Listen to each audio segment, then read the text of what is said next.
На территории бывшей воинской части в Якутске построят новый микрорайон. Землю уже оформили в республиканскую собственность и приступили к выбору застройщика. Каким власти республики видят новый жилой район, расскажет Юрий Осипов. Как после бомбежки, выбитые окна и полуразрушенные здания, не декорации, территория вокруг воинской части. Однако в ближайшее время все сравняют с землей. На этом месте построят новый микрорайон. Жители близлежащих домов рады новым соседям. На инфраструктуру или столько повлияет? Будут маршрутки будут ездить, дороги будут делать. Только нас улицы надо, тротуар делать, асфальтировать надо. Я думаю, что более инфраструктура у нас разовьется. Мне кажется, хорошо обустраивается район.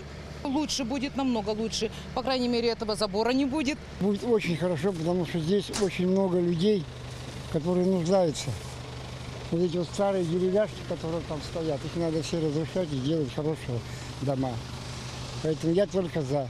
Территория будущего микрорайона 68 гектаров. Основная масса – многоквартирные дома. Жилая площадь нового микрорайона составит 350 тысяч квадратных метров. Это 6589 квартир. Для сравнения, общая площадь 203-го микрорайона составляет 270 тысяч квадратных метров.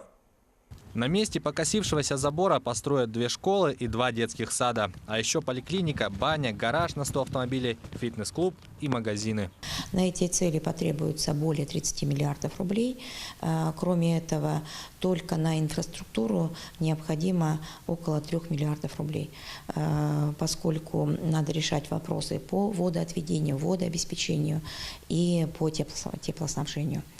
Это более затратные. Сегодня ищут потенциального застройщика огромной территории. Проект будущего микрорайона показателен. Подтверждает, что подходы к строительству в Якутии меняются. Дома больше не растут, как грибы. В приоритете квартальная застройка. Когда с многоэтажками появляется инфраструктура и создают условия не просто для покупателя, а для человека.